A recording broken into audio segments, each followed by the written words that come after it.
Hey guys, welcome to Coach's Corner podcast. Today, I am joined by two lovely ladies, Amy, co-host, and co-host / guest today, Dana. Today, our topic is misconceptions in fitness. Don't be fooled.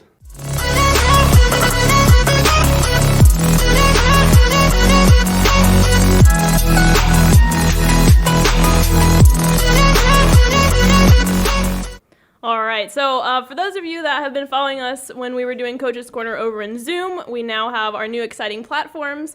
But some way that we always like to start all of our calls is with rapid fire questions to our presenter. So Dana, I want you to answer these. Don't think, just first thing that pops into your head, say it. All right, you ready? You got it. All right, middle name. Ray. Texting or talking? Texting. Favorite holiday? Christmas. How long does it take you to get ready? 45 minutes. Ooh. Coffee order? Black, but I bring my own creamer, and I'm not ashamed of it. Right on. Bath or shower? Shower. Dogs or cats? Dogs. Describe yourself in one word. Bougie. Do you like olives? No. Favorite piece of clothing? Leggings. And your favorite exercise? Shoulders. Shoulders. Just all shoulders. Okay. It doesn't even matter the exercise. Man, I'm all just legs. shoulders. All right, love that. Well, so before we just jump into the questions, just a little bit more about today's topic. When we were planning this session, we were so excited about it. So many different directions that we wanted to take it, but basically we're going to be talking about how to weed through the BS in the fitness industry because there is a lot of it. And so what does a good person like you that just wants to be fit and healthy to do with all of this information out there? So that's what we're going to be diving into today a little bit more with Dana. So we're going to be ripping that apart, and then we're going to be hitting you with some facts. So, first off, Dana, being a fitness professional, what things bother you even in your own industry? Oh, God. Just a lot. It's a lot, but I'll narrow it down. I think something that's got under my skin for like a long time, and the more I've been in the industry, really the worse it's gotten, is that misinformation, or rather like misrepresentation in health, right? So whether it be from marketing companies that just totally turn you in the wrong direction of like what is Big time. healthy, or social media influencers, right? You're going to hear that all the time, Yeah. like influencers this, influencers that. And while they're not all bad, like everything is going to speak to emotion at some level. But something that does get under me a little bit is that these quote-unquote influencers, whatever you want to call them, a lot of times they don't have the educational background or the knowledge in plain exercise science, kinesiology, biomechanics, or actually like just physiology of the body to provide adequate information that's like actually going to get you to better your health. Let's just be honest, right? They do it for the likes. Do Well, it for the gram. I also think like a big part of that is people just assume, oh, this person is skinny. They have this particular body. If I do exactly what they do or say that they do, I'm gonna look like that. And that's how they make a lot of money, by just their body. But that's not how it works. But it comes down to like also what you said exactly right, because everyone always wants to look like, they'll come into me and say, I want to look like this person. But I'm going to tell you, you can get to look like that person and you still might not be happy. Mm-hmm. Right? For sure. And also, it has a lot to do with genetics. It has a lot to do with you don't know if that person's healthy or not. Mm-hmm. You are seeing a straight up image. Mm-hmm. That is it. Yep. And let me tell you, fitness professionals filter themselves just like you filtered that selfie 10 minutes ago. Maybe that's not exactly what they look like. And you don't know what their daily eating looks like. You don't know what their exercise habits are. And you don't know if they're actually healthy or not. So I think that's the part that gets under my skin the most in that way as a fitness professional in the fitness industry. I think it's a big misconception is if I look this way, I am healthy. Mm-hmm. And that is not always the case. Well, you look at some of the social platforms right now. I mean, Facebook and Instagram are under big scrutiny because of teen girls are seeing high depression rates based off these beauty models they see on these platforms. Mm-hmm. And I think it's even flipped now in some social media, which like I've liked to see is that, either influencers or people of celebrity status that are invested in their health have come out and shown side by sides 10 seconds apart, right? Yeah. And there are a huge difference on the way you stand, the lighting. I mean, let's talk about lighting. Yeah. Come on. So all of those things, it's like it's really a big misconception of, one, what are your goals? Is your goals overall health, or is it simply like the way you look? And if it's simply the way you look, that's fine. That's most of us. We're always going to care about what we represent, right? So, but there's ways to do that, and there's also things that are just straight up not true that you hear all the time in the fitness industry, and we're here to debunk that today. So with all of this, the influence, all of the access to information, potentially misinformation that we have on social media, how do you feel like this has a negative effect in the world of health and fitness? Yeah, I think it goes back to what I said about we don't know that they're healthy. So, like, are you willing to look a certain way and be miserable, right? Like, I competed for years in bodybuilding and weighed like 113 pounds when I stepped on stage. I'm 5'6", right? So That was me in 4th grade. Yeah, that was it. I looked malnourished, honestly. But you had to understand that was the goal for like one day, and then you were gonna get back to like your normal. But do you know how much that messes with your mind, right? So a lot of people that go through these transitions or wanting to look this certain way, it's going to take it's going to have a big impact on their mental health. And what we're seeing, we're taking at face value. Right. Yeah. You have to. Like, that's all you see. Yeah. Yeah, well, that's true. And the other thing is, like, we compare, what is it? It's like we compare our behind the scenes to someone else's highlight reel. 100. Yeah, and so that really messes with you. Like, we shouldn't compare ourselves to other people, because even if we do those exact things, it's just not gonna work, you know? So you can only compare yourself to the person you were yesterday and be better every day. And I think, like, one thing on that is, like, back to when I was competing, like, I had better abs than I've ever had in my life, right? Like, I hardly recognize myself, but then you eventually, like, consistently see yourself that way, and that's how you see yourself. Yeah. But let me tell you, I was miserable. Yeah. Miserable. I was moody. I wasn't doing really good at my job because I couldn't focus because I was malnourished, basically. Did I say moody? Because it deserves to. My relationships sucked. My just overall well-being was not good. So I think it's like, you have to find the balance of what works for you if you are if you have those specific, like, body composition goals. Yep. Because just being leaner or just being smaller, promise that doesn't mean or equal happiness. Right. Not all the time. So even to push back, though, do you feel like social outlets do have a place in the fitness world? Because there are some very good reputable pages. There's like the Squat University and the Knees Over Toes guy and stuff like that. Like, there are legitimate people giving you legitimate facts. How should they go about finding that? I love social media. How do normal people like me trust that versus right? the What do you bad look stuff? for? Yeah, I think that's the hard part, right? Like, what do you look for? And a lot of times, first, let me answer your question, Amy. The answer is yes. It has a place. Like, I think social media is here to stay, right? And it has its place, and it can do a lot of good on spreading a lot of information. It's just hard for us to navigate through the weeds and the BS of what is significant information and what is just playing on your emotional triggers, right?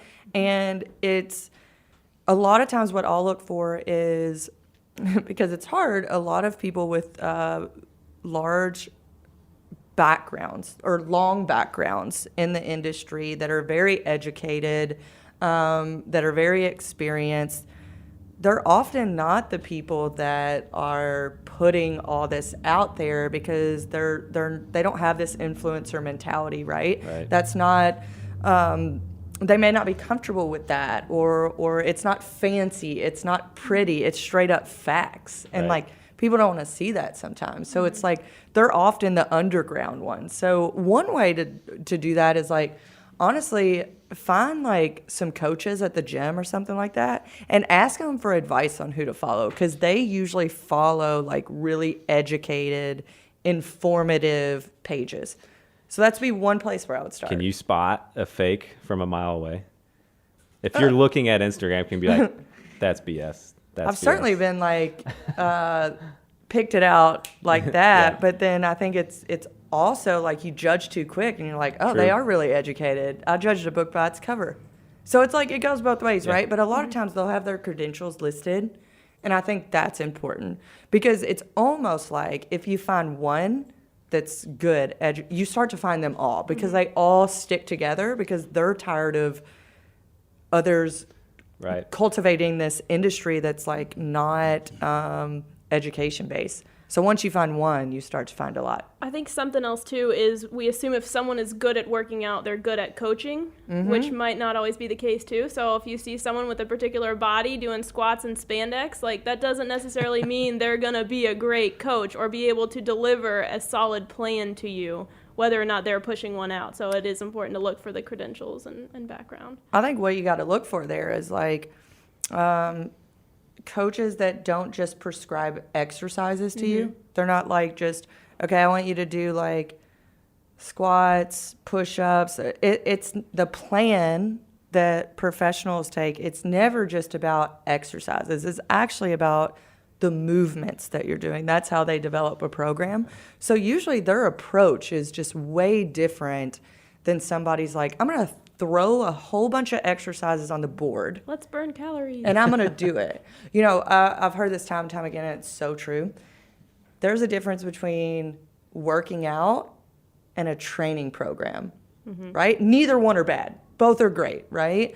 But if you have a program that you're following and it's progressive in nature, you're going to continuously see improvement, not just those initial gains that you're going to get from introducing working out. So I think that's the biggest difference there.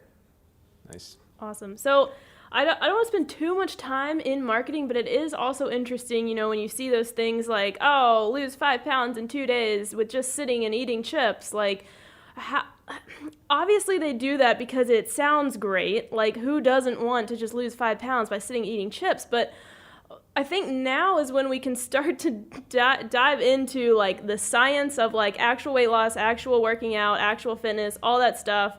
And that's going to kind of take us into our fact or fiction section. So I guess the first place that I want to start is I've seen these shaking, vibrating belt things that people just like wear and have them on and then take it off and wow, they have abs. Yeah, like, no. That's so great. That's not a thing. So what? That's not going to work. So how is this facts or fiction? You can spot train abs and fat loss areas.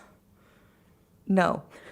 Next question. No, I'm just kidding. Okay, but how do we then? How does the average person wanting to get healthy, how can they strip that fat away? Show the abs. Well, this is going to be a very condensed version of like a long answer, but you know, every individual is going to have certain areas of their body where they are going to hold weight. So, you know, for genetically and from a gender standpoint, oftentimes women will hold more weight in their hips for biological reasons. Men will typically hold more weight around their belly, right? That's not always the case. Just call it the love handles. Yeah, we'll call it that, right? And you can't pick where you're going to lose weight. And oftentimes where you hold fat, that's the last area you're going to lose it in. And that's so hard for people to understand because they're like, I have belly fat. I need to lose weight. I need to lose it here. But what happens is like what you need to lose fat, right? You need to be in a calorie deficit. So if your metabolic rate says, your resting metabolic rate says you need to eat 2,200 calories a day.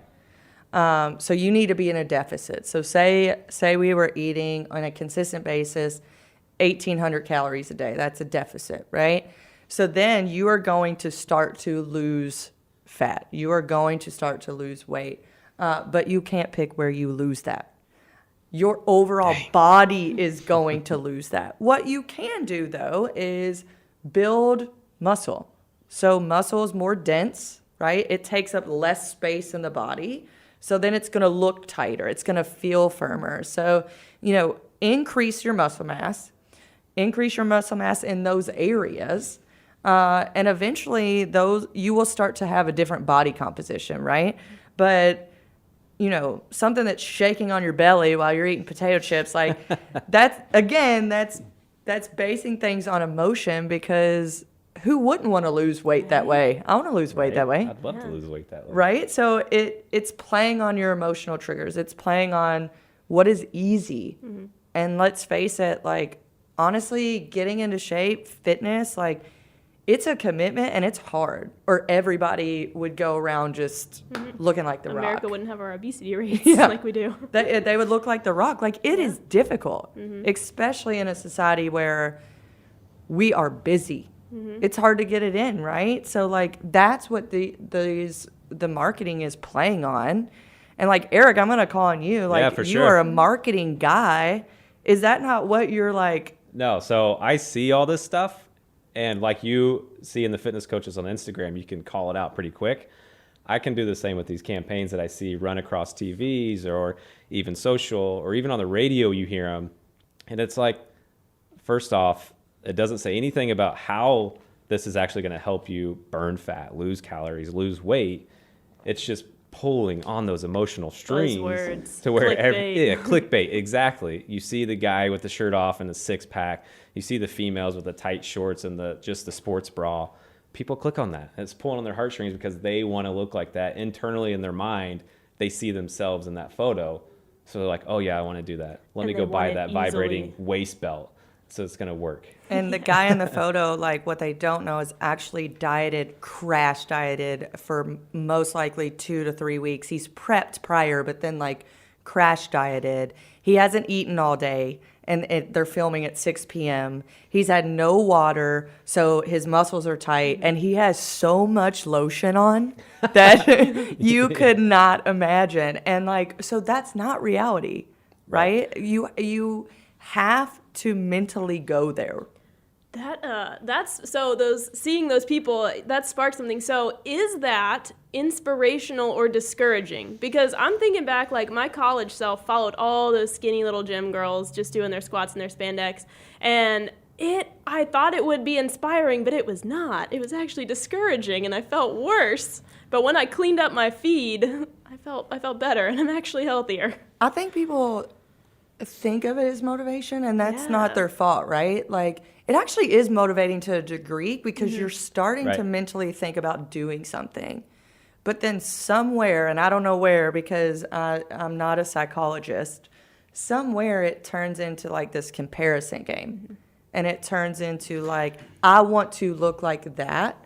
But, like, what if your genetics aren't even, like, remotely close to hers, and you'll never get there? But people want to get there quickly, too. And when they don't get there within 2 weeks of eating a salad and they don't look like their Instagram person, that's when you get discouraged. And that's when you're like, oh, I'm never going to get it. I give up completely. Let me take the pill that's going to let me lose 5 pounds. I feel like it's that whole New Year's resolution theme, too, right? Over and over. You're like, oh, I can do this. I'm going to go head on with it.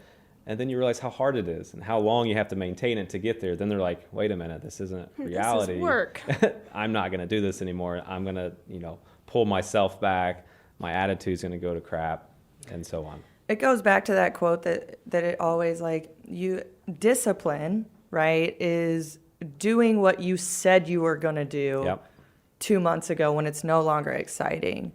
And discipline is fitness. Discipline is the health industry. It's discipline and consistency, right? Without discipline, you don't have consistency. And if you don't have consistency, most likely you lack some form of discipline. And it's not that you need to be a robot, because for a long time I was 100%. Like, your discipline needs to match your goals. Yes. Too. And where you are in your life, where you are in like just your your everyday life. Like where I was in my mid-20s is not where I am in my mid-30s, right? My goals are different. My career is different. My lifestyle is different. Like I don't want to spend 6 days in the gym, 2 hours every day, maybe doing morning cardio, come back for weights. Like who's got time for that? Not me. No. And I don't want to. I Yeah. do not want to do that anymore. So it has to mirror where you currently are in your life, and then like form your goals around that. But you have to be honest with yourself on what you are able to commit to. People overcommit and then they automatically think of themselves as a failure. Like if you're a person that is like, I'm going to clean up my diet, I'm going to start exercising, and I'm going to do this 4 days a week for an hour each time. Really, you should probably be the person that says, I need to make it in the gym doors 2 times a week. And if you do that consistently for a month, add a day. Just make it in the gym doors. I don't care if you stay 15 minutes, as long as it's productive 15 minutes, right? And then you start to build. We set these grand plans, and when we don't complete them all successfully, then like we automatically assume like we failed and we quit on everything else. That goes back to Amy's point, right? We see the end image of what we're trying to get to, but we have nothing in between how to get there, right? So then we fail. So something that you said kind of sparked my next fact or fiction, and it was if you can't work out for 45 plus minutes, don't even bother. It doesn't matter. What do you say to that? I can bust your ass in 25. It's one of those things where something that I've analyzed a little bit is my time in the gym. So my time in the gym it used to be like an hour and a half. Now it's like 45 minutes. And I will tell you, I'm not in the shape that I was when I was an hour and a half. I have to be realistic with myself, but I'm okay with that. But I am more dedicated in those 45 than I was in the hour and a half. So if someone has a 30-minute window, let's say 30-minute work time, because what people often say is like, I spent an hour in the gym. No, you didn't. Like, you changed for 15. You chatted with your buddy for 10. You went to the locker room to fix your hair for 5. Like, your work time was like 25 minutes. Yep. So if you can be dedicated to my work time is going to be 30 minutes, yes, you can make like some big gains that way. Yeah. I noticed that a lot too. Like even like over COVID with at-home workouts, I always kind of brush those off as like, you can't get anything done. I kicked my butt at home a few times. Yes. Like it's legit. Whatever you can do, just do it. Like even if it's 10 minutes, that is better than nothing. It's something like as easy as, you could improve your cardiovascular health if, maybe you did 10 burpees every hour on the hour. That legit is hard because that hour will come and you'll be like, I'm in the middle of something. I don't want to get up. Like things like that. But those little commitments over time, that consistency, it's going to build up, and you're going to start to see a difference in that. And once you change one little thing, trickle down. It just starts to trickle down, and you start to do other positive things. So when you were talking about, even back before when you were talking about goal setting, I feel like a lot of people set specific goals around a number on the scale, or you see things advertised to you as lose 5 pounds, lose 10 pounds. It's always the number on the scale. So is that really the best determinant of health, that scale number? And what else could we use? I would definitely say no. Men and women, like the number means something, right? Like, it's always, if I get to weigh 130 pounds or 125 pounds, you have your number. Like, I want everyone listening to this, think about your number in your head. Everyone has it. Like, will you truly be happier if you hit that number? Like, you might think you do, but like, do you not like the way you look? Do you like the way you look at that number? So it's like, that's really a more accurate way is like looking at body composition. Like, how much fat mass are you carrying compared to muscle mass? Mm-hmm. And we want to carry more muscle mass than we carry fat mass. Mm-hmm. Okay, so I think that's more of indicative of health and obesity and where your goals need to be based on that instead of a number on a scale. That's basically your gravity, right? You could not lose a pound and drop down 2 dress sizes, 2 pant sizes. Well, something's changed for the better, sure. and you're still pissed about the number. Yeah, people get so hung up. I get so many like clients even in this like previous challenge, but they're like, "Oh, I didn't lose any like scale weight," but they'll do their measurements and they've lost a few inches. They're like, "Oh, I could zip up these jeans for the first time in 5 years." So it's like, you can't just focus on the scale. That's Your a pull win. on gravity is not Exactly. the end all be all. Take the win and keep going. Yeah. All right, so then what do you say to people that say no pain, no gain? It has to hurt. I feel like I used to be like one of these people. Like I'm still in one of those people. and I feel like a lot of people are like, if I don't sweat enough in the gym, Or you have to be sore. My hand's up if you can't see it. yeah, like I'm not doing enough work, right? But you are doing the work. And I think you need to go back to, if you haven't ever worked with a coach, like that would be my biggest recommendation is like find a professional that can help you with that. And there's going to be different intensities that you're going to work at different days. Just because you are dripping in sweat and you can't walk up the stairs the next day, that simply means that from a volume standpoint of being sore, you may have lifted more weight than you were used to or done more reps than you were used to, more volume to get that soreness. Sweat is just you moving very intensely. There is a time for that. But every workout does not need to be that way. It actually needs to be more of a balanced approach of like cardiovascular health, muscular endurance, as well as strength work to really get the overall package of what you're looking for. Since we're on misconceptions with that, do you think some of this technology that's out, the Fitbit watches, the Apple Watch, they have those zone minutes. Do you think that is accurate or stuff people should avoid? I actually love them. I think they're a way to remind people. When mine goes off, it drives me insane. It's like, get up, you have 250 steps. And I'm like, ugh. Like I'm in the middle of something. But I do it because I'm like, well, I got to get these steps in. So I do actually think they're beneficial, but it's actually knowing. One thing I would suggest on that is understanding where your resting heart rate is, like where your body and your heart rate usually rest.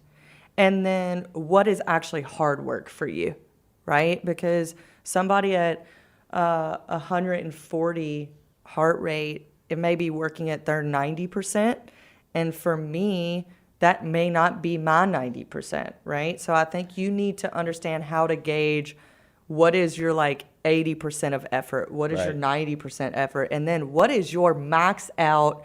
You are going as hard as you can. Most people won't get there, right? But you don't need to get there every day. That's for sure. Yeah. All right, here's a $1 million one that I hear all the time. I can out-exercise a bad diet, or I only exercise to eat bad. No, you can't. No, you can't. No? It'll eventually catch up to you. And bless those people that can do that. Man, they get under my skin. Like they can just that eat drives me whatever nuts, they right? I feel want. like I'm holding on just barely. So I have not. Like mid-30s was a way different shift. Like all of a sudden it was like and I eat very, very healthy anyways, but just the little things that I used to get by with, you can't anymore. And that's why I say you can for so long. But that's only considering body composition. That's not considering health, because you can still look like a dime, but you may be one of the most unhealthy people on the planet, right? So I would say nutrition is vastly more important than exercise. They go hand in hand, but like if you get your nutrition right, that's the hardest part. You're really on the right track to overall health.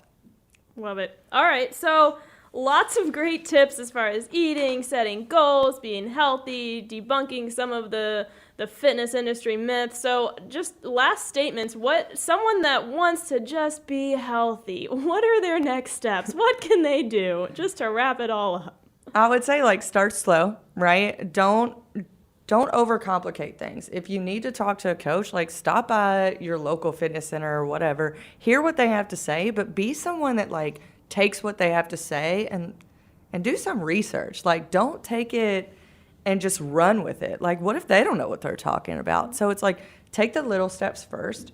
Focus on just showing up. That would be, I'm going to stop there. Focus on showing up, and then start to integrate like the specifics of nutrition, the specifics of training, all of that. But first show up, first commit, and then you're starting that habit. So it's about starting the habit, building discipline, building consistency. And when you feel emotionally triggered by a marketing ad or a social media, I want you to think about this conversation. Take it back here and analyze what you just saw and how it made you feel. And with the quick fixes, realize that it didn't get there overnight and it's not going to fall off overnight. So for sure. Check those expectations. Guys, I think that's a wrap. First podcast episode in the books.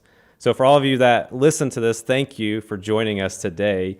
You can find us on Stitcher, Spotify, Apple, Google Podcasts, all your favorite listening platforms. Every other Tuesday, we're going to come and drop new episodes. Join us there, and I think we're out. Peace. Thanks, Thanks, guys. y'all.